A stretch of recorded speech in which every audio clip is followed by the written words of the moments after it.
오늘 주일 사부 예배에 나오신 성도님들 사랑하고 축복합니다. 우리 함께 찬양할 건데요. 하나님께서 여러분들을 태초 전부터 사랑하신 이 찬양으로 함께 고백하기를 원하고, 저희가 짧게 율동이 있는데 앞에서 보여드릴 테니까 함께 따라해 주시면 너무 좋을 것 같습니다. 함께 찬양하겠습니다.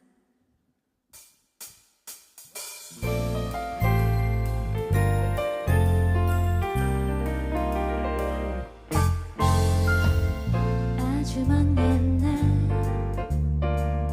하늘에서는 당신을 향한 노래를 썼죠. 하나님께서 바라보시고 좋았더라고 말씀하셨네. 이 세상 그 무엇보다 귀하게 나의 손으로 창조하였노라. 내가 너로 인하여 기뻐하노라. 내가 너를 사랑하노라.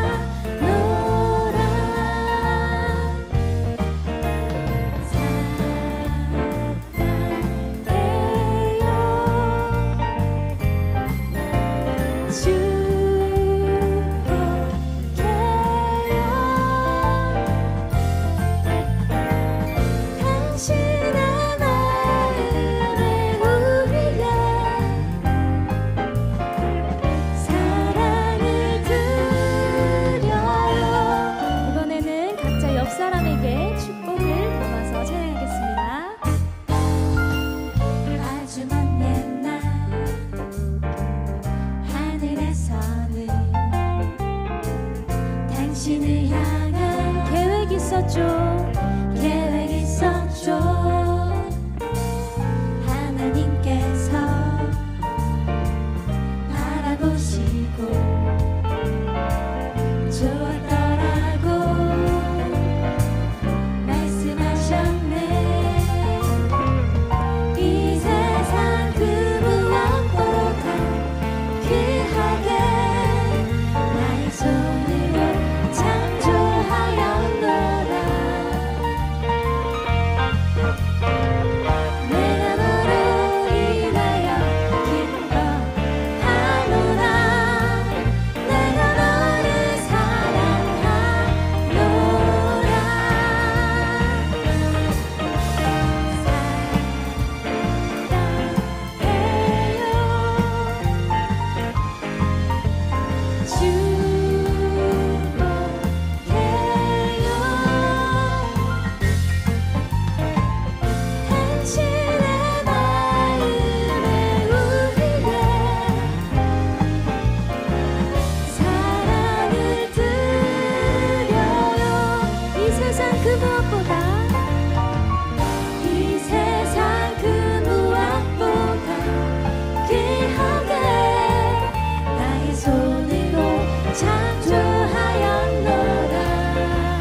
시간 선포함으로 찬양하겠습니다. 모든 것을 할 수 있네 나의 힘 되신 능력의 주로 인해 Nothing is impossible 강한 성 무너지고 눈먼 자는 뜨면 믿음 안에 살 때 Nothing is impossible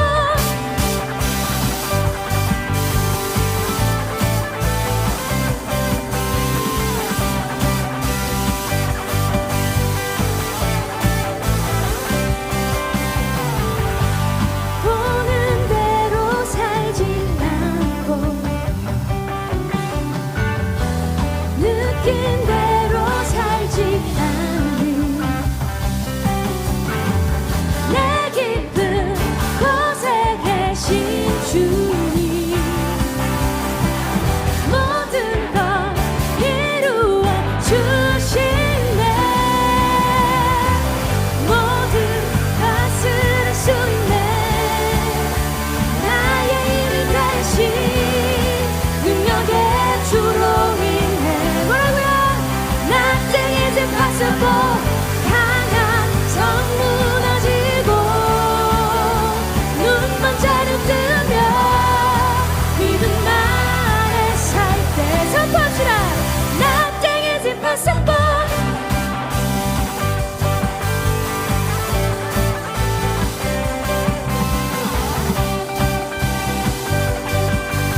다시 찬양하겠습니다. 보는 대로 살지 않고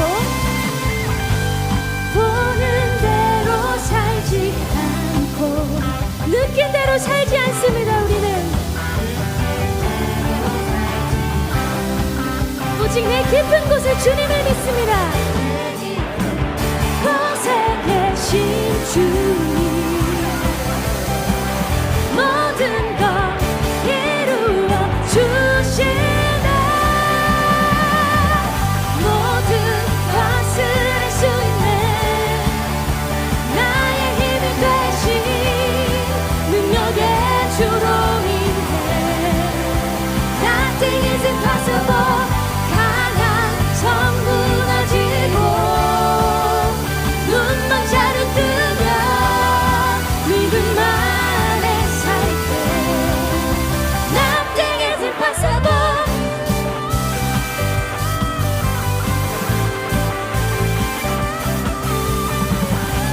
불가능한 것이 없는 그 주님을 우리 믿음으로 찬양하겠습니다. I believe, I believe, I believe, I believe in you. I believe, I believe, I believe, I believe in you. I believe, I believe, I believe, I believe in you. I believe, I believe. I believe, I believe in you. 모든 것을 할 수 있네 나의 힘이 되신 능력의 주로 인해 다시 한번 선포합니다. 강한 성 무너지고 눈먼 자는 뜨면 믿음 안에 살 때 Nothing is impossible I believe, I believe, I believe, I believe in you. I believe, I believe, I believe, I believe in you. 전능하신 하나님께 박수 올려드리겠습니다.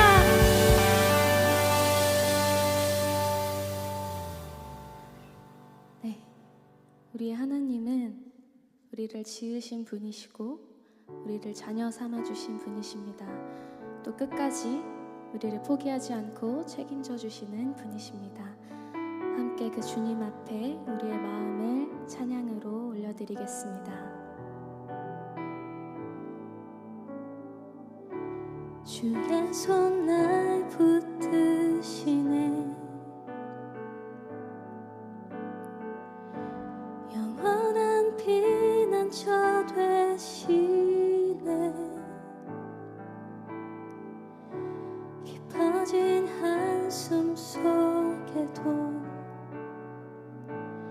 변함없이 우리를 일으키시네.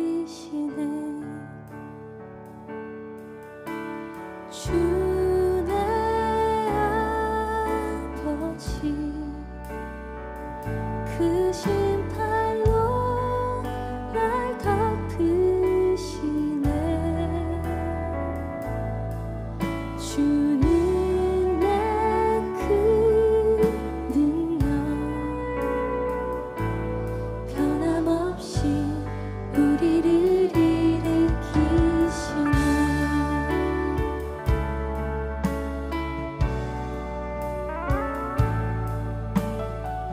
우리 한 번 더 찬양하겠습니다. 주의 손 날 붙드시네. 주의 손 날 붙드시네. 영원한 피난처 되시네. 깊어진 한숨 속에도 변함없이 우리를 일으키시네. 주내 아버지 그 심판로 날 덮으시네. 주는 내 그 능력 변함없이 우리를 일으키시네.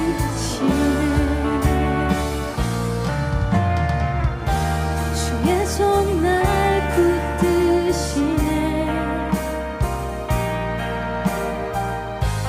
영원한 피난처 되시네. 깊어진 한숨 속에도 변함없이 우리를 일으키시네. 주내 아버지 주내 아버지 그 심판로 날 덮으시네. 주는 내 그 능력 변함없이 우리를 일으키시네. 한 번 더 찬양합니다. 주내 아버지 그 심판로 날 덮으시네. 주는 내 그 능력 변함없이 우리를 일으키시네.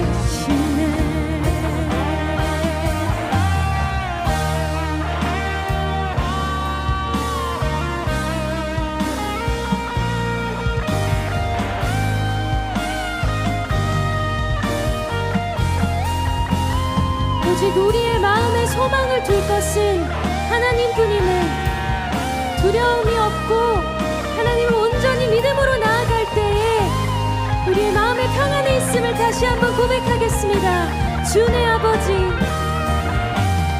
주내 아버지 그 심판로 날 덮으시네. 주는 내 그 능력 변함없이 우리를 일으키시네.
드리기 앞서서 기도함으로 나아가겠습니다.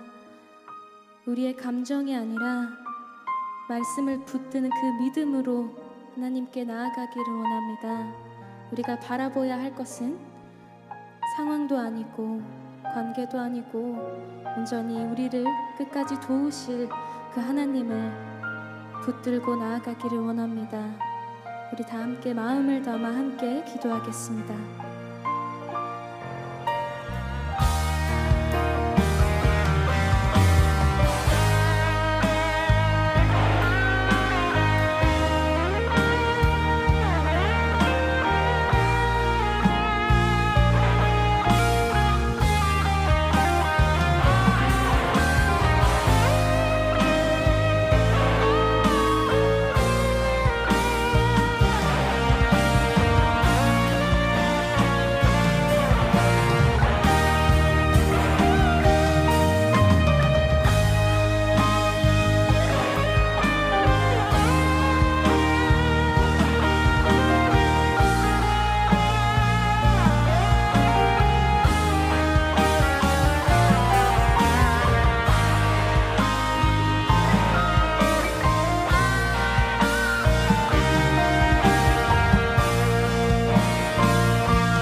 측량할 수 없는 은혜와 사랑으로 우리를 품어주시는 아버지의 이름을 높여 경배드립니다.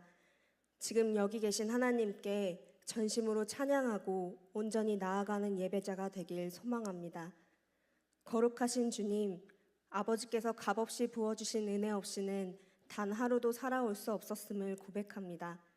십자가의 구원으로 죄의 사슬을 끌어주셨음에도 여전히 죄된 본성으로 하나님보다 앞선 모습들을 용서하여 주옵소서. 우리의 연약한 모습마저도 부족한 모습에도 우리를 놓지 않으시고 자녀라 불러주신 은혜에 감사합니다. 불완전한 내 모습에서 예수님을 닮아 겸손한 마음으로 아버지 나라를 먼저 구하며 내 삶의 참 주인 되시는 그리스도와 동행하는 삶 살게 하옵소서. 나라를 위해 기도드립니다.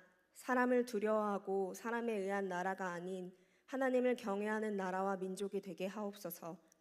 세상이 주는 유익함보다 오묘하고 달콤한 하나님 말씀을 더 사모하며 시기 질투보다 서로를 사랑하고 존중해주는 민족이 되게 하옵소서. 소망을 잃고 살아가는 사람들에게 영원한 산 소망 되시는 하나님의 임재가 가득 임하게 하옵소서.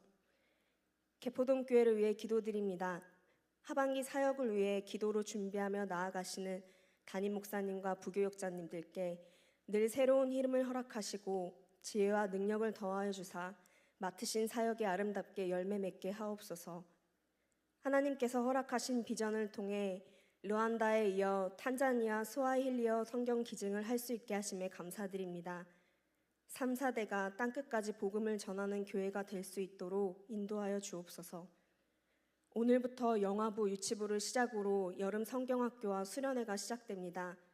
한 영혼을 위해 기도로 준비하며 모든 과정을 주님께 맡겨드린 목사님과 선생님, 학생들 그리고 리더들에게 은혜와 성령이 충만하게 하사 하나님 일하심을 볼 수 있게 하옵소서.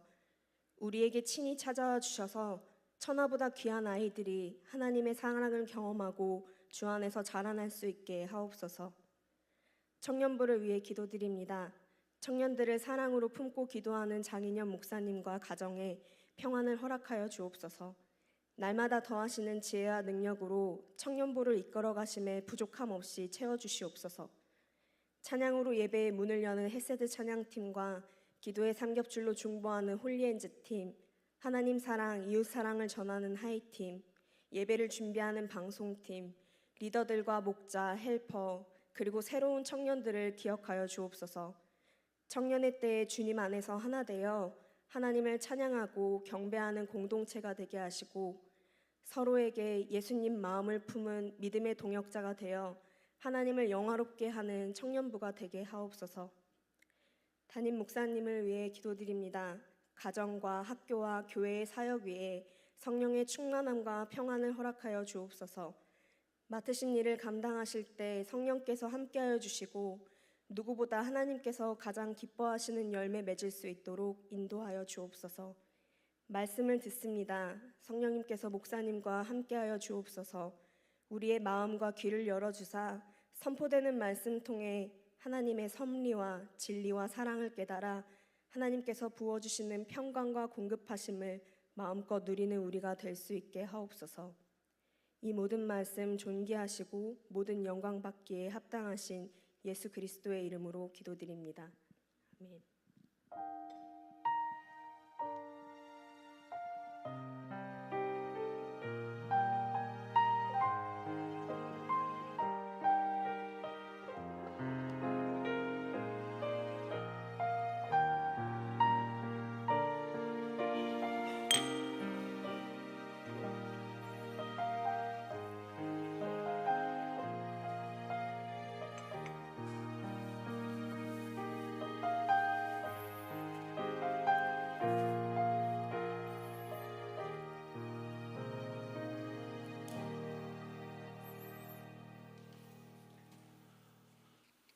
지난주 경건생활 트래킹 암송할 말씀입니다. 잠언 3장 9절 10절 말씀 우리 다 함께 읽음으로 마음에 새기는 시간 가지겠습니다. 함께 읽습니다.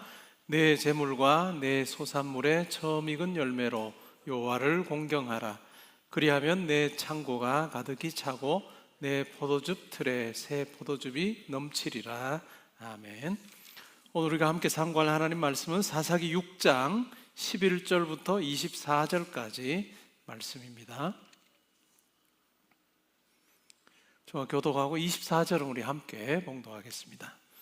제가 먼저 봉독합니다. 여호와의 사자가 아비에셀 사람 요아스에게 속한 오브라에 이르러 상수리 나무 아래에 앉으니라. 마침 요아스의 아들 기드온이 미디안 사람에게 알리지 아니하려 하여 밀을 포도주 틀에서 타작하더니 여호와의 사자가 기드온에게 나타나 이르되 큰 용사여 여호와께서 너와 함께 계시도다 하매 기드온이 그에게 대답하되 오 나의 주여 여호와께서 우리와 함께 계시면 어찌하여 이 모든 일이 우리에게 일어났나이까. 또 우리 조상들이 일찍이 우리에게 이르기를 여호와께서 우리를 애굽에서 올라오게 하신 것이 아니냐 한 그 모든 이적이 어디 있나이까. 이제 여호와께서 우리를 버리사 미디안의 손에 우리를 넘겨 주셨나이다 하니 여호와께서 그를 향하여 이르시되 너는 가서 이 너의 힘으로 이스라엘을 미디안의 손에서 구원하라. 내가 너를 보낸 것이 아니냐 하신다. 그러나 기드온이 그에게 대답하되 오 주여 내가 무엇으로 이스라엘을 구원하리까. 보소서 나의 집은 므낫세 중에 극히 약하고 나는 내 아버지 집에서 가장 작은 자니이다 하니 여호와께서 그에게 이르시되 내가 반드시 너와 함께하리니 내가 미디안 사람 시길에 한 사람을 치듯 하리라 하신다. 기드온이 그에게 대답하되 만일 내가 주께 은혜를 얻었사오면 나와 말씀하신 이가 주 되시는 표징을 내게 보이소서. 내가 예물을 가지고 다시 주께로 와서 그것을 주 앞에 드리기까지 이곳을 떠나지 마시기를 원하나이다 하니 그가 이르되 내가 너 돌아올 때까지 머무르리라 하니라. 기드온이 가서 염소 새끼 하나를 준비하고 가루 한 에바로 무교병을 만들고 고기를 소쿠리에 담고 국을 양푼에 담아 상수리 나무 아래 그에게로 가져다가 드리매 하나님의 사자가 그에게 이르되 고기와 무교병을 가져다가 이 바위 위에 놓고 국을 부으라 하니 기드온이 그대로 하니라. 여호와의 사자가 손에 잡은 지팡이 끝을 내밀어 고기와 무교병에 대니 불이 바위에서 나와 고기와 무교병을 살랐고 여호와의 사자는 떠나서 보이지 아니한지라. 기드온이 그가 여호와의 사자인 줄을 알고 이르되 슬프도소이다. 주 여호와여 내가 여호와의 사자를 대면하여 보았나이다 하니 여호와께서 그에게 이르시되 너는 안심하라 두려워하지 말라 죽지 아니하리라 하시니라. 기드온이 여호와를 위하여 거기서 제단을 쌓고 그것을 여호와 샬롬이라 하였더라. 그것이 오늘까지 아비에셀 사람에게 속한 오브라에 있더라. 아멘. 우리 말씀 듣기 전에 한 주간의 삶을 돌아보며 기도하는 시간 가지겠습니다.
지난 한 주간의 삶을 붙들어 주시고 인도해 주셔서 감사합니다. 하나님께서 저희 삶에 함께 하셔서 여기까지 왔습니다. 저희 이 땅에서의 마지막 순간까지도 함께 하셔서 저희 일생이 아버지 안에 있는 삶이 되게 하시고 또 영원한 하나님 나라로 이끄실 줄 믿습니다. 예배 자리에서 주님 앞에 예물 올려드립니다. 저의 마음의 고백도 함께 담아드립니다. 하나님 기쁘게 받으시기를 소원합니다. 이 물질이 사용될 때 예수의 십자가 복음이 많은 분들에게 전해지게 하시고 그분들도 예수를 믿어 하나님을 아버지로 모시며 살게 하시고 이 세상 넘어 영원한 하나님 나라에 대한 소망이 그들 가운데 있게 하여 주옵소서. 우리 형제자매들, 우리 성도님들의 삶을 하나님 붙들어 주셔서 주님 주시는 지혜와 능력으로 잘 감당하게 해주시기를 원합니다. 가정의 일터에 또한 학업의 자리에 하나님께서 함께 하심을 분명히 체험하게 해주시기를 원하며 한 걸음 한 걸음 주님 의지하며 나아갈 때 그 걸음걸음이 복되게 하여 주시고 견고하게 하여 주시옵소서. 군에 가 있는 아들, 딸들 지켜보아 주시고 지방과 해외 나가 있는 우리 모든 성도님들 하나님께서 친히 동행하셔서 보내신 목적 잘 이루는 삶 살게 하여 주옵소서. 오늘 말씀을 통해서 우리와 함께 하시는 하나님을 다시 한 번 더 새겨보는 시간 되게 하시고 하나님으로 인해서 든든한 삶 사는 저희 모두 되게 하여 주옵소서. 감사드리며 예수님의 이름으로 기도합니다. 아멘. 읽은 말씀에 근거해서 사사기 강의 13번째 시간으로 하나님의 큰 용사가 됩시다 라고 하는 제목으로 말씀드리겠습니다. 오늘 우리가 읽은 이 본문에서 핵심적인 내용은 하나님의 임재 가운데 사는 삶에 대한 부분입니다. 기드온의 경우에는 자기의 삶을 보면서 하나님의 부재를 이야기하고 있습니다. 그런데 하나님께서 사자를 통해서 하나님의 임재라고 하는 부분에 대해서 다시 한 번 더 확증해 주시죠. 우리 삶도 마찬가지입니다.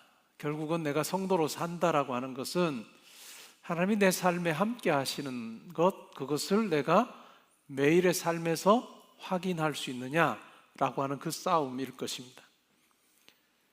때로는 오늘 본문에 나타났던 기드온처럼 움츠러들어서 과연 내가 하나님을 위해서 할 수 있는 게 무엇일까? 아무것도 없다라고 생각되는 것 같은 형편에 우리가 살 수도 있습니다. 그런데 그러한 생각을 가지고 사는 것이 하나님의 뜻도 아니고 또 하나님께서는 이미 우리에게 베푸신 것이 크다라고 하는 것을 오늘 말씀을 통해서 확인을 해보려고 합니다. 11절에 보니까 여호와의 사자가 아비에셀 사람 요아스에게 속한 오브라에 이르러 상수리 나무 아래에 앉았다라고 얘기합니다. 미디안의 압제 가운데 이스라엘 백성들이 거하고 있죠. 근데 그러한 압제 가운데 사는 이스라엘 백성들을 그냥 내버려 두지 않으시고 이제 하나님의 사자가, 여호와의 사자가 이스라엘 백성들에게 찾아오시는 것 같은 내용이 나옵니다. 이 여호와의 사자가 찾아왔을 때 한 인물의 삶을 이렇게 묘사하고 있습니다. 마침 요아스의 아들 기드온이 미드안 사람에게 알리지 아니하려 하여 밀을 포도주 틀에서 타작하고 있었다. 기드온이 비로소 이제 등장하죠. 근데 이 기드온의 모습을 보면 밀을 타작을 하는데, 밀을 타작을 하면 보통 어떤 곳에서 해야 될까요? 아주 열려있는 공간에서 해야 됩니다.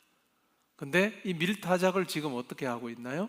아주 밀폐된 공간에서 은밀하게 이 밀타작을 하고 있습니다. 왜 그렇게 했을까요? 자기가 열린 공간에서 밀타작을 하게 되면 미디안 사람들이 와서 타작한 것을 다 가져갈 수도 있고, 더 나아가서는 이 기드온도 생명의 위협을 받을 수 있는 것 같은 형편에 있었기 때문에 이렇게 은밀하게 지금 포도주 틀에서 밀타작을 하고 있습니다. 이것은 한 사람의 모습일 뿐만 아니라 미디안의 압제 가운데 있는 이스라엘 백성들의 삶이 어떠했는가 하는 부분을 대표적으로 그려주고 있는 부분이다 할 수 있습니다. 이 오브라라고 하는 그 장소가 나오는데 11절에 나오고 24절에 오브라라고 하는 이 장소, 지명에 대한 이야기가 나옵니다. 구체적으로 어딘지는 명확하게 알지 못합니다. 그러나 이 오브라라고 하는 이름의 뜻은 티끌입니다. 티끌. 이스라엘 백성들의 삶을 암시해주는 그런 곳이라고 할 수 있겠죠. 티끌 같은 삶을 지금 살고 있습니다. 그러한 이스라엘 백성들에게 오셨고 그때 기드온의 모습을 이렇게 그려주고 있습니다. 근데 여호와의 사자가 하나님께서 또 이 기드온을 이스라엘 백성들을 구원하는 그 일에 이제 사용하시게 되죠. 12절에 보니까 여호와의 사자가 기드온에게 나타나 이르시되 이렇게 말합니다. 큰 용사여 여호와께서 너와 함께 계시도다. 우리말 성경 개역개정 성경에는 큰 용사여라고 하는 말이 먼저 나오는데 히브리어 원문을 보면 여호와께서 너와 함께 계시도다 큰 용사여 이렇게 됩니다. 여러분들이 만약에 기드온이고 그렇게 은밀하게 그렇게 조마조마한 마음으로 그렇게 밀타작을 하고 있는 그런 삶이에요. 그런 광경, 그런 모습으로 제가 살고 있는데 그런 여러분에게 와서 여호와의 사자가 큰 용사요 라고 그렇게 이야기했을 때 여러분 반응은 어땠을 것 같아요? 제가요? 그거 아닐까요? 예? 제가요? 제가 큰 용사라고 이렇게 하지 않았겠어요? 그죠? 근데 큰 용사요라고 하는 요 내용이 원문에 따라서 뒤로 가면 어떨까요? 기드온이 큰 용사가 될 수 있는 것은 여호와께서 그와 함께 하시기 때문에, 여호와께서 너와 함께 하시기 때문에 내가 큰 용사다라고 하는 이야기가 되겠죠. 뭐 깜짝 놀라서 그렇게 아마 우리도 답했을 것 같은데 기드온도 그렇게 이야기를 합니다. 오 나의 주여 여호와께서 우리와 함께 계시며 어찌하여 이 모든 일이 우리에게 일어났나이까. 이 모든 일이 뭘까요? 미디안의 압제 가운데 지금 이렇게 사는 삶이에요. 수탈당하는 그 삶이에요. 그리고 또 우리 조상들이 일찍이 우리에게 이르기를 여호와께서 우리를 애굽에서 올라오게 하신 것이 아니냐 한 그 모든 이적이 어디 있나이까. 우리 조상들을 통해서 애굽에서 종살이하던 우리 선조들을 여호와께서 나타나셔서 아주 놀라운 기적을 행하셔서 그 종살이에서 해방시켜 주시고 마침내 이 약속의 땅에 들어오게 하셨다라고 하는 이 약속의 땅에 이르기까지, 그리고 약속의 땅에서 정착하기까지 하셨던, 우리가 들었던 그 많은 기적들이 어디 있습니까? 이렇게 이야기합니다. 기드온의 이야기를 보면 기드온의 말 속에는 하나님의 부재에 대한 확신이 그에게 있습니다. 그리고 하나님께서 이전에 하셨다는 그것은 그냥 과거형의 서사입니다 라고 하는 이야기를 하고 있죠. 그러면서 이렇게 평가합니다. 이제 여호와께서 우리를 버리사 미디안의 손에 우리를 넘겨주셨습니다. 하나님께서 우리를 버리셨기 때문에 우리가 미디안의 압제 가운데 있는 겁니다. 이렇게 이야기합니다. 14절에 보니까 여호와께서 그를 향해서 이렇게 말씀합니다. 너는 가서 이 너의 힘으로 이스라엘을 미디안의 손에서 구원하라. 내가 너를 보낸 것이 아니냐 이렇게 말합니다. 하나님께서 우리를 버리셨습니다 라고 하는 것에 대해서는 더 이상 말씀을 하지 않습니다. 그런데 너는 너의 힘으로 가서 이스라엘을 미디안의 손에서 구원하라 이렇게 말합니다. 이 너의 힘이라는 게 뭘까요? 기드온이 가지고 있는 그 힘으로서는 아무것도 못하겠죠. 그런데 이 너의 힘을 가지고 미디안에 가서 너와 함께 계시기에 내가 큰 용사다라고 하는 이 구절과 연관이 됩니다. 그래서 15절에 보니까 기드온이 이렇게 대답합니다. 오 주여 내가 무엇으로 이스라엘을 구원하리까? 보소서 나의 집은 므낫세 중에 극히 약하고 나는 내 아버지 집에서 가장 작은 자입니다. 출애굽기 3장에서 모세가 가시떨기 나무 그러나 타지 않은, 불은 붙었으나 타지 아니하는 그 여호와의 신현 앞에서 모세를 애굽에서 종살이하는 이스라엘을 해방시키는 그 일에 너를 지도자로 삼아 보내겠다라고 할 때에 했던 그 반응과 아주 흡사합니다. 나는 그와 같은 일을 감당할 수 없는 사람입니다. 가장 약합니다 라고 그렇게 이야기합니다. 그래서 16절에 뭐라고 이야기합니까? 여호와께서 그에게 이르시되 내가 반드시 너와 함께 하리니 내가 미디안 사람 치기를 한 사람을 치듯 하리라. 우리가 지난주에 살펴보았던 표면적으로 이스라엘이 이 미디안의 압제 가운데 있었던 표면적인 이유, 뭐 그것이 근본적인 이유는 아니었죠. 표면적인 이유가 뭘까요? 수의 싸움이었다고 했어요. 메뚜기 떼와 같이 많은 미디안 군인들, 그리고 낙타의 수도 정말 많아서 이 전쟁에서 이런 어떤 미디안과 싸우면 당연히 이스라엘이 패할 수밖에 없는 그런 어떤 수적인 열세, 그것이 표면적으로는 미디안의 어떤 압제 가운데 있을 수밖에 없는 그러한 모양새로 보이는, 물론 근본적으로는 이스라엘이 하나님 앞에서 악을 행했기 때문에 압제 가운데 있었지만 어쨌든 수라고 하는 부분에서도 이게 비교가 되지 않는 그런 형편이었죠. 근데 하나님께서 뭐라고 이야기합니까? 내가 너와 함께 할 거다. 그리고 네가 미디안 사람 치기를 한 사람 치듯 할 거다.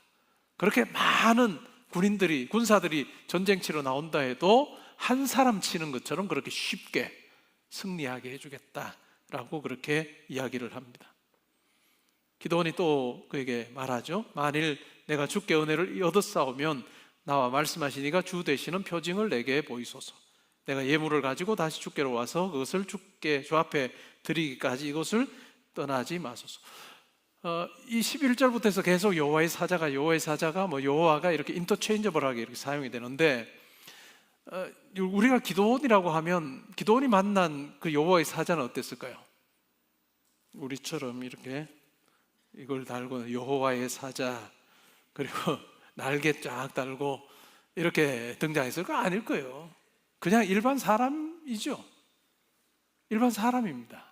근데 그에게 도무지 납득이 안 되는 이야기를, 도무지 상상할 수 없는 그런 이야기를 지금 막 하고 있는 거예요. 그러면서 하나님이 너와 함께 할 테니까 너 그 일을 해라 라고 이야기를 합니다. 그러자 이제 내가 은혜를 얻었으면 나에게 말씀하신 분이 주님이시다, 하나님이시다 라고 하는 표징을 내게 보여줘요. 내가 예물 가지고 오겠습니다 하고 이제 예물을 준비하러 갑니다. 오늘날처럼 밀키트가 있어서 꺼내서 그냥 쫙 전자레인지에 돌리고 이러면 30분 만에 온 게 아니고 꽤 오랜 시간 걸렸을 거예요. 여호와의 사자가 어떻게 말합니까? 내가 너 돌아올 때까지 머무르리라. 꽤 오랜 시간이 걸렸을 거예요. 어떤 예물을 가지고 와서 그 19절에 보면 기드온이 가서 염소 새끼 하나를 준비하고 가루 한 에바 굉장히 이게 꽤 많은 양이에요.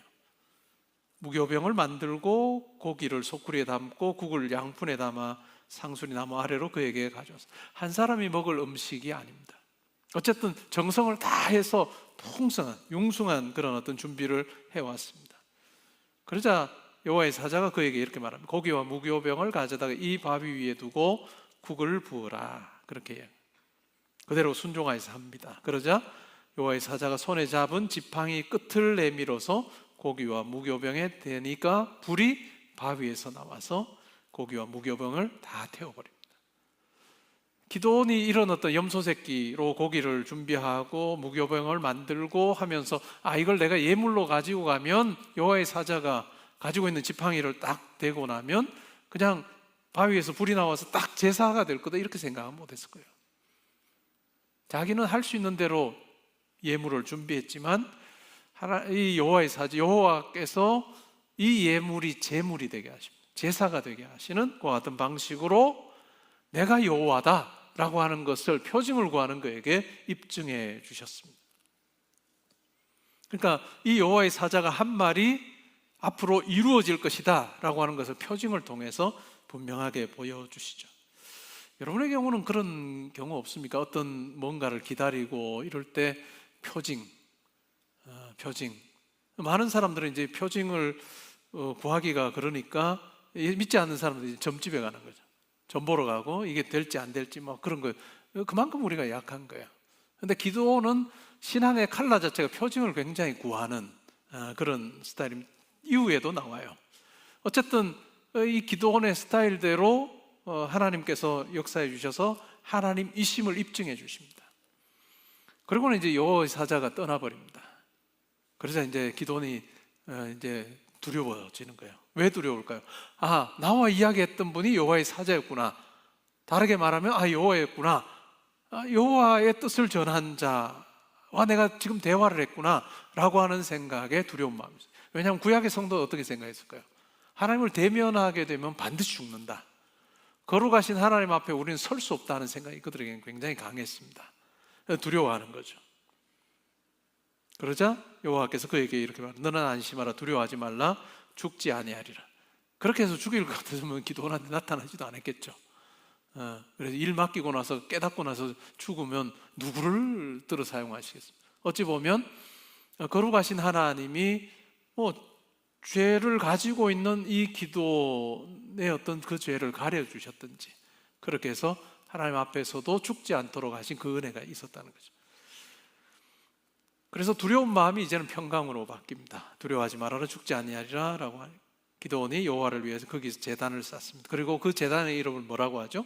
여호와 샬롬, 여호와는 평강이다 라고 하는 이름의 제단을 쌓습니다. 결국 오늘 이 이야기는 하나님의 부재와 하나님의 임재라고 하는 걸로 우리를 인도합니다. 결국은 하나님께서 부재하는 것처럼 느끼고 있는 기도원에게 함께 하셔서 하나님의 임재를 통해서 이스라엘 백성들을 구원하는 이야기가 이 기도원의 이야기죠. 우리가 신앙생활 하면서도 이런 생각을 할 때가 있습니다. 과연 하나님께서 내 인생에 함께 하시는가?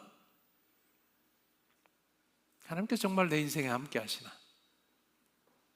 기도원이 은밀한 곳에서 포도주 틀에서 밀타작을 하는 것과 흡사한 것과 같은 삶, 의기소침해 있고 또 내 인생을 보면서도 소망이 생기지 않는, 그래서 정말 하나님이 함께 하신다면 내가 이런 삶 사는 게 맞나? 라고 여겨지는 그러한 삶이 우리 가운데 있을 수도 있습니다. 하나님 자녀로 살아야 된다라고 하는 그 말이 내 삶의 현장과는 너무나도 거리가 먼, 내 삶의 자리에서 내가 지금 생존하는 것도 어려운데 내가 어떻게 하나님 자녀로 사는 것이 가능할까라고 하는 물음을 던지며 우리도 모르게 하나님의 부재에 대해서 우리의 마음이 그쪽으로 가고 있는 그런 삶을 우리가 살 수도 있습니다. 그러한 우리를 향해서 하나님 말씀은, 성경은 우리에게 뭐라고 이야기할까요? 우리가 어떤 사건을 놓고 내 인생의 지금의 형편과 처지를 놓고 하나님 정말 내 인생에 함께 하시는 거 맞습니까? 라고 이야기하는 우리를 향해서 성경은 뭐라고 이야기할까요? 하나님의 임재라고 하는 부분에 대해서 어디서부터 설명하고 있을까요? 성경은 우리에게 이렇게 설명합니다. 너 임재, 하나님의 임재, 부재, 그것이 네 지금 숙제냐? 예수 믿는 자로 사는 너는 내가 너를 이 세상을 짓기도 전에, 창조하기도 전에 그리스도 안에서 내가 너를 선택했다라고 하는 것으로 시작을 합니다. 창세전에 그리스도 안에서 내가 너를 내 아들, 딸, 구원 백성 삼기로 내가 작정하였다라고 하는 걸로 시작을 해요. 그렇게 우리를 향한 계획, 내가 태어나고 나서 우리가 기도한다고 하나님께서 내 인생의 어떤 기도에 따라서 어떤 우리 인생길을 이렇게 저렇게 막 바꾸어 가신 하나님이 아니고 창세전에 나를 선택하시고 창세전에 선택하신 그분께서 내 삶에 함께 하시는, 여러분 그 측면에서 우리가 생각을 해보면 어떨까요? 창세전에 나를 선택하신 그 하나님께서 이 땅에서의 내 삶에 부재하신다? 불가능한 이야기죠. 2부 예배를 끝나고 저로 주로 이제 1층에 있으니까 1층에 로비에 있는데 누구라고는 이야기 안 하겠습니다. 꼬맹이 하나가 와서 뭔가 할 말이 많은 것 같아요. 그래서 그 엄마 아빠가 목사님한테 얘가 뭐 할 말이 있대요.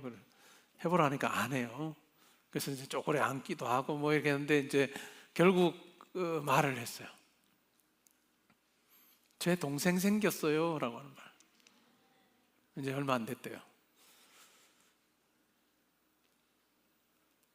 하나님이 우리를 창세전에 선택하셨다고 우리가 말씀이 나온 대로 우리가 믿으면 어떨까요? 우리가 어머니 뱃속에서 우리의 장기가 막 생기기 시작할 때 그때 하나님이 함께 하셨을까요? 안 했을까요? 우리 생명 주실 때도 함께 하셨겠죠, 그죠? 엄마 아빠가 생명이 태어나는 그런 어떤 과정을 참 기쁘게 생각했던 것처럼 창세전에 저와 여러분을 그리스도 안에서 선택하셨던 그 하나님께서 우리가 이 세상에 만들어지는 그 과정에서 하나님께서 함께 하셨고 얼마나 기뻐하고 좋아하셨을까요?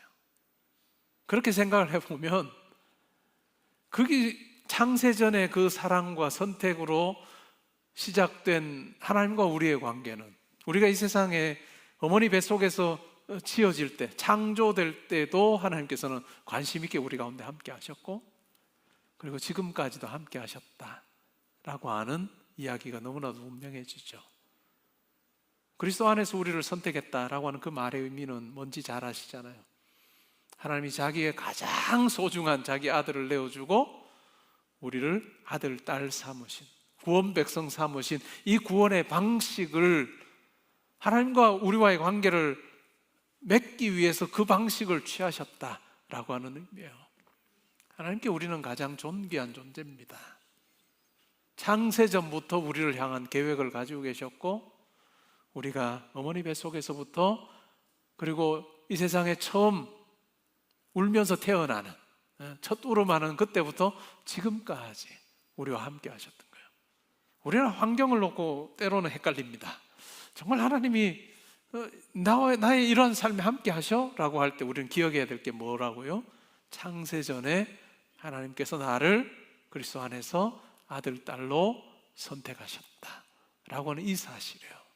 그리고 이렇게 우리를 사랑하시는 하나님의 큰 계획 안에서 우리를 향한 사랑 베풀어 주신 하나님께서는 우리의 이 땅에서의 삶, 우리가 사는 동안에 우리를 떠나지 아니하십니다. 그리스도 안에서 항상 우리와 함께 하시는 거예요. 그리스도 안에서 항상 우리와 함께 하셔서 마지막 호흡하는 그 순간까지 함께 하십니다. 그리고 그 사랑, 하나님의 동행은 거기서 끝나지 않아요. 우리를 영원한 하나님 나라로 인도해 주십니다. 영원한 하나님 나라로 인도하십니다. 여러분, 제 인생은 반환점을 분명히 돌았겠죠? 대답 잘하세요. 확실히 돌았을 겁니다. 반환점 돌았을 거예요. 반환점 돌고 나면 돌기 전의 삶과는 굉장히 달라요. 뭐 건강이나 체력이나 이런 것만 놓고 봐도 많이 다릅니다. 그리고 어떨까요? 저 목사라고 하는 직업을 가지고 있기 때문에 그래도 다른 사람들보다는 좀 길게 일을 하죠. 70세까지 우리 교단의 헌법에 따라서 70세까지 저는 사역을 합니다. 많은 분들이 그 전에 첫 번째 그 일에서 떠나는 경우가 많죠. 일도 마찬가지고 건강도 마찬가지고 이것과 함께 연결되는 게 뭘까요? 우리 어떤 재정적인 부분 아니겠어요, 그죠? 그러니까 반환점을 돌고 나서의 그 우리의 마지막 호흡하는 그 순간까지의 삶은 대체로는 비슷한 삶을 삽니다. 우리가 9988 이렇게 원하는 분들이 많긴 해도 저도 그걸 바랍니다. 우리 성도님들이 다 지금은 이제 또 바꿔야 될지 모르겠네요. 99세까지 팔팔하게 사흘 앓고 하나님 부르시면 좋겠다. 이게 우리 반환점 돈 우리 성도님들의 표와 같은 기도 제목이잖아요. 저도 그렇게 되면 좋겠습니다. 다 우리 성도님들이. 그러나 꼭 그렇지는 않습니다. 그 말은 곧 우리의 인생이라고 하는 것이 하나님 부르시는 그 날까지 우리가 가는 동안에 우리 가운데 부족한 것도 많아지는 거예요. 그렇죠? 근데 우리가 기억해야 될 게 뭐냐면 세상 사람들은 어떨까요? 친구 관계도 진짜 친구가 아니면 그냥 적당한 친구 같으면 그 적당한 친구가 승승장구하면 옆에 있어요. 자주 만납니다. 조금이라도 도움되니까. 근데 승승장구하지 않고 만약에 어떤 자리에서 내려오거나 심지어는 정말 불명예스럽게 내려오면 어떨까요? 다 연을 끊죠. 함께 하려고 하지 않죠. 저 사람은 나 몰라 라고 이야기를 하는 것이 이 세상의 관계입니다. 근데 하나님은 어떨까요? 하나님은 우리 이 땅에서의 삶에 그렇게 하지 않는다는 거죠. 왜 그럴까요? 그 시작부터가 창세전부터 이 세상을 지으시기 전부터 우리를 향한 계획을 가지고 계셨고, 그 하나님께서 우리와 함께 하기를 원하셨고, 우리와 함께 하시되 우리가 좋을 때만 함께 하시고 좋지 않을 때는 나 너 몰라, 너 나한테 아버지라 하지 마, 이렇게 하는, 아버지를 아버지라 부르지 못하는 그런 관계로 우리가 되는 게 아니라 언제나 우리와 함께 하신다. 우리가 실패할 때도 나는 너의 아버지야. 우리가 뭔가 어려운 일을 당할 때도 염려하지 마, 내가 너의 아버지야 라고 항상 우리 삶에 임재하시는 하나님이라는 거예요. 그리고 마지막 호흡하는 그 순간뿐만 아니라 영원한 하나님 나라로 우리를 인도하시는, 창세 전부터 시작했던 이 하나님의 계획이 결국 우리의 이 세상 너머의 하나님 나라로까지 이어지는, 그것이 하나님이 우리의 삶에 동행하시는 방식입니다. 이렇게 생각하면 우리는 하나님의 임재에 대해서 의심할 필요가 없습니다. 왜냐하면 제가 자주 말씀드린 것처럼 우리의 가치 자체가, 하나님 앞에서 우리의 가치 자체가 예수 그리스도와 맞바꾼 가치이기 때문에 우리가 얼마나 하나님 앞에 소중한 존재인지를 하나님께서는 거듭거듭 우리에게 말씀해 주시기 때문에 우리의 그 가치가 우리의 형편과 처지에 따라 더 좋아졌다가 나빠졌다가 할 정도가 아닌 절대 가치가 우리 가운데 주어져 있기 때문에 하나님은 우리의 삶에 항상 동행하시는 아버지다라고 하는 생각을 우리가 확신 있게 할 수가 있다라고 하는 것입니다. 그러면 이런 어떤 부분 놓고 보면 뭘까요? 우리가 하나님 자녀 되는 일에 우리가 한 게 하나도 없어요. 왜 창세전에 우리를 선택했다는데 우리가 뭐 할 게 한 게 뭐가 있겠어요? 그러니까 선물이죠. 그러니까 은혜죠. 이 선물을 받고 은혜를 받은 우리를 향해서 신약 성경에서 요구하시는 삶이 있습니다. 그것은 짐이 아니라 우리에게 은혜를 베푸신 하나님처럼 살아라, 아버지처럼 살아라 라고 하는 것을 우리에게 요구하십니다. 그것을 우리가 다른 말로 하면 사명이라고도 표현해 볼 수 있을 거예요. 우리의 사명입니다. 교회 안에서의 역할도 있겠죠, 여러분들이. 교회 밖의 역할이 훨씬 더 클 거예요. 정확하게 비율로 나눌 수는 없지만 제가 볼 때는 여러분들의 경우에는 교회 안에서의 봉사, 섬김 다 해서 20%, 교회 밖이 80%. 저는 거꾸로겠죠. 저는 교회 안에서의 어떤 사명이 훨씬 더 포션이 크죠. 장 목사님 마찬가지고. 우리 같은 사람은 80% 교회 안에, 교회 밖에 20% 이렇게, 어쨌든 교회 안이든 교회 밖에서의 사명의 자리가 있을 거예요. 근데 그 사명의 자리 감당할 때 하나님 자녀답게 해라 라고 그렇게 말씀해 주셨고, 그것을 예수님께서 뭐라고 말씀해 주셨을까요? 천국 백성의 삶으로 묘사를 했습니다. 천국 백성의 삶이 뭐죠? 야, 정말 높아지기를 원하느냐? 그럼 낮아져야 된다. 큰 자가 되기를 원하냐? 그럼 섬기는 작은 자가 돼야 된다 라고 그렇게 예수님께서 말씀해 주셨죠. 그리고 이 사명 감당하는 이러한 부분을 바울 사도는 또 다른 식으로 설명을 해줍니다. 로마서 1장 14절에 보면 바울이 이렇게 말합니다. 나는 헬라인이나 이방인이나 지혜 있는 자나 야만에게 나는 빚진 자다, 이렇게 말해요. 빚진 자다라고 그렇게 이야기합니다. 바울은 예수를 핍박하는 자로 살았습니다. 그러다가 부활하신 주님을 만나요. 그래서 결국은 구원을 받죠. 구원을 받고 그에게 사명이 주어집니다. 그 사명이 뭘까요? 이방인에게 복음 전하는 거예요.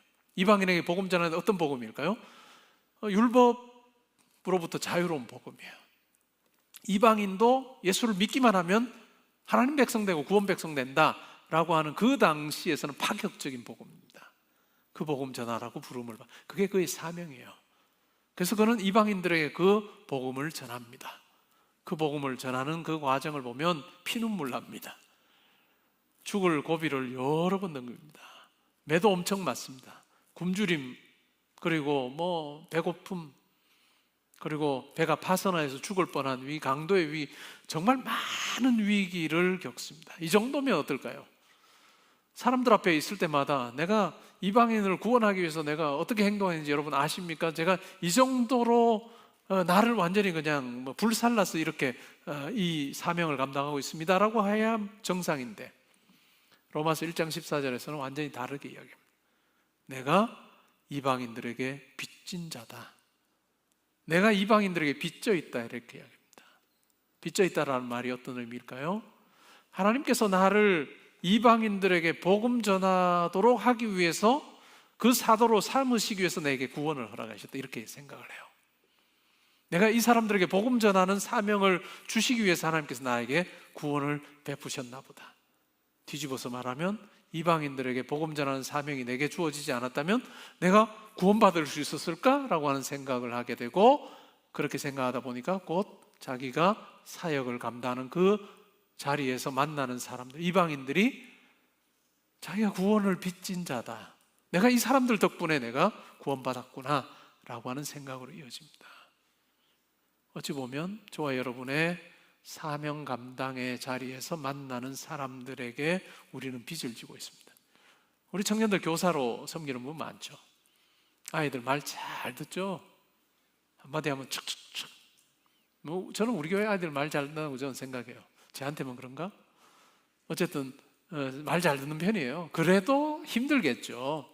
그죠? 어린아이들이니까. 때로는 야, 얘들이 왜 이렇게 말 안 들어 하는 마음이 들지 몰라도 그때 어떤 생각하라? 내가 얘 때문에 구원받았다. 그럼 어떻게 하라고? 구원의 빚 갚아야죠, 얘한테. 잘해야죠. 잘해야죠. 요 논리라는 거예요. 여러분이 직장에서 일하는 그 사명이에요. 거기에서 만나는 사람들 때로는 힘들죠. 관계 꼬일 때도 많죠. 근데 뒤집어서 어떻게 보라고? 아, 내가 이 사람 때문에 내가 구원받았나 보다. 그러면 내가 빚 갚는 자리지 라고 생각하며 살면 좋겠다. 왜냐? 그것이 바로 하나님께서 우리를 대하신 방식이에요. 그리고 우리로 하여금 그렇게 살아봐라 라고 요구하는 겁니다.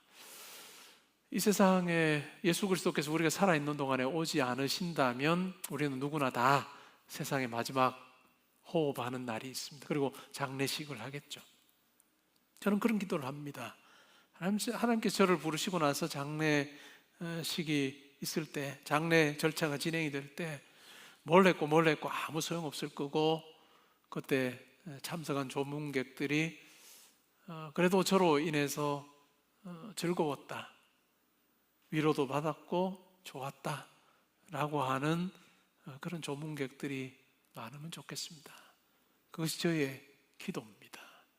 그것이 우리 모든 성도의 기도여야 할 것입니다. 사탄 마귀는 우리를 속입니다. 네 정말 큰 일에서 뭔가 잘 해봐. 좋긴 하죠.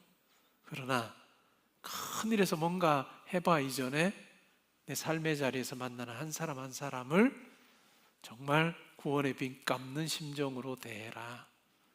그들을 참으로 겸손한 마음으로 그들을 대하고 친절하게 그들을 대하여라. 그것이 바로 내가 너를 대해서, 내가 너를 향해서 보여준 방식이고, 내가 그것을 통해서 너를 내 아들, 딸로 삼았다라고 하시는 하나님의 그런 마음이, 음성이 우리 가운데 들리면 좋겠습니다. 그래서 우리의 이 땅에서의 삶, 이 하나님 말씀대로 순종하는 삶이고, 그 다음에 하나님께서 기뻐하시면 그 다음은 그분 몫이에요. 우리를 높이시든 어떻게 하시든 영향력을 넓히시든 그건 위에 우리 아버지의 몫이고, 우리가 하는 일은 그 말씀 따라 아버지를 드러내는 삶 살면 좋겠다. 뭐로 마무리해야 될지 끝. 자, 우리 괜찮으시면 그 자리에 일어나셔서 오늘의 기도 읽고 찬양하겠습니다.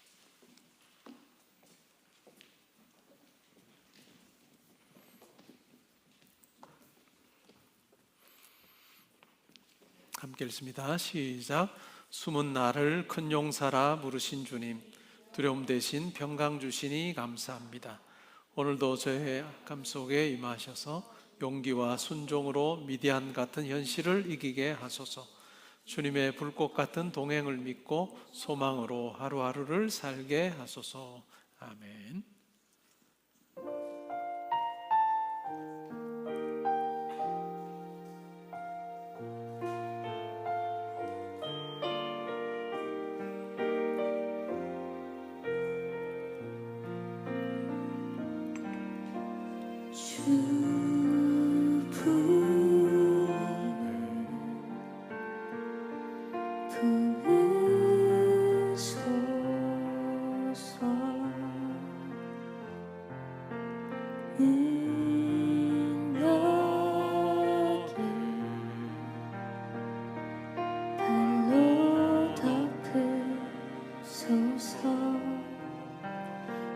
거친 파도 나 향해 와도 주와 함께 날아오르리. 폭풍과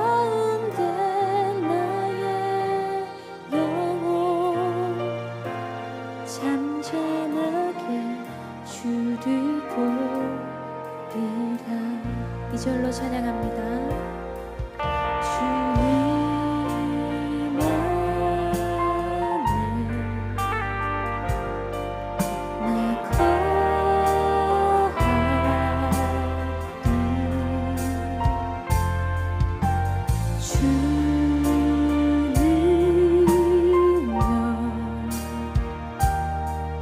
나 잠잠히 있는데 거친 파도 날 향해 와도 주와 함께 날아오르리 폭풍 가운데 나의 영혼 잠잠하게 주를 한 번 더 찬양합니다. 거친 파도 날 향해 와도 주와 함께 날아오르리 폭풍 가운데 나의 영혼 잠잠하게 주를 마지막으로 찬양하겠습니다. 거친 파도 날 향해 와도 주와 함께 날아오르리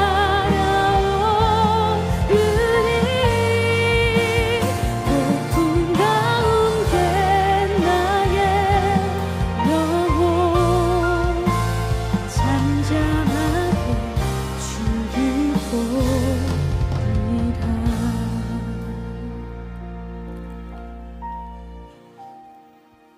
연인들이 항상 하는 이야기 중에 내가 네가 나 사랑으로 뭐 더 많이 사랑한다 이런 이야기를 이제 하죠. 그러면서 뭐 서로가 이제 내 사랑이 크다 뭐 이렇게 입증하려고 하는데, 하나님이 우리를 사랑하시는 것과 우리가 하나님 사랑하시는 것은 비교 불가능합니다.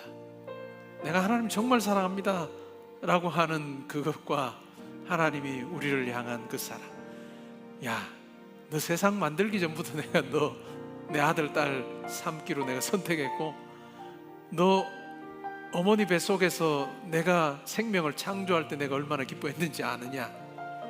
네가 태어나는 그때부터 내가 지금까지 너와 함께하고 있다.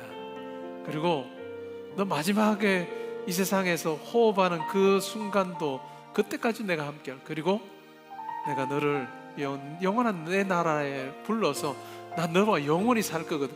이 하나님의 사랑 앞에 우리가 뭐 우리 사랑을 가지고 견줄 수 있겠어요? 이 사랑 우리가 받고 삽니다. 우리를 향한 사랑, 여러분의 어떤 형편과 처지 따라서 하나님 나 사랑하지 않는 것 같아 라고 생각하지 마십시오. 영원 전부터 영원까지 하나님의 사랑이 내게 있다. 그래서 내가 이 하나님 사랑 안에 내가 살고 있다 라고 하는 것 기억하고, 여러분의 인생의 든든함이 여러분이 가진 것, 여러분의 한 어떤 업적이 되지 않길 바랍니다. 그 하나님 사랑 위에 올려질 때 여러분의 인생이 든든하게 될 것입니다. 그리고 그 사랑 베푸르신 하나님 닮아서 우리 각자의 자리에서 우리 아버지 닮아서 그러한 천국 백성다운 삶을 사는 것, 우리가 만나는 사람에게 구원의 빛 갚는 자로 사는, 겸손하고 겸허한 모습으로 살아가는 우리 모든 형제자매들 성도님 되면 좋겠습니다. 우리 한 주간의 삶을 놓고 또 우리 인생을 놓고 이 시간 하나님 앞에 감사하며 기도하는 시간 가지겠습니다. 하나님 아버지 감사합니다. 오늘 말씀을 통해서 하나님의 부재, 하나님의 임재에 대해서 생각해 보았습니다. 하나님, 우리가 누리는 어떤 상황이 하나님의 부재와 임재를 판단하는 기준이 되지 않기를, 우리를 아들, 딸 삼으시기 위해서 하나님께서 이 세상을 창조하시기 전부터 그리스도 안에서 우리를 아들, 딸로 구원 백성으로 선택하시고, 우리가 이 세상에서 태어난 어머니 뱃속에서 우리의 생명이 창조되는 그 과정에 하나님께서 기뻐하고 즐거워하시며 함께하시고, 우리의 이 땅에서의 첫 순간부터 여기까지 마지막 호흡하는 그 순간까지 함께 영원한 아버지 나라로 우리를 인도하며 아들아 딸아 나와 함께하자 하시니 그 하나님의 그 사랑, 우리와 함께하기를 원하신 그 하나님의 마음을 우리가 잘 알아서 우리의 어떤 상황에서도 함께하신 하나님 의심하지 않아요. 하나님과 동행하는 저희들 되기를 믿습니다. 아들아 딸아, 내가 너와 있으니 염려하지 마, 두려워하지 마. 때로는 상황이 주는 두려움, 하나님의 임재로 인해서 여호와 샬롬의 제단을 우리의 마음에 쌓아 나의 인생이 아버지를 위해 든든합니다. 평안합니다. 오해가 늦어도 되고 아버지 닮아서 우리의 삶의 자리에서 우리가 만나는 많은 사람들 하나님이었다 우리의 말로 있고 보여주고 하나님 나라 백성의 그 원리 따라서 우리가 겸손과 친절 많은 사람들을 세우는 그 역할을 잘 감당하게 해주시고 하나님 우리 이 땅에 있어서 항상 하나님과 동행하는 기쁨에서 감사의 삶 될 수 있도록 아버지 함께하여 우리가 영원한 그 나라를 쌓아 하나님 안에서 참정하는 우리가 내드릴 수 있도록 아버지 함께하여 오늘 우리 형제하고 우리 성도들에서 하나님의 그 사랑에 말할 수 없는 그 깊이와 넓이를 우리가 이것을 깨닫게 해주시고 우리가 항상 감사하고 아버지 하나님을 살게 하여 주옵소서.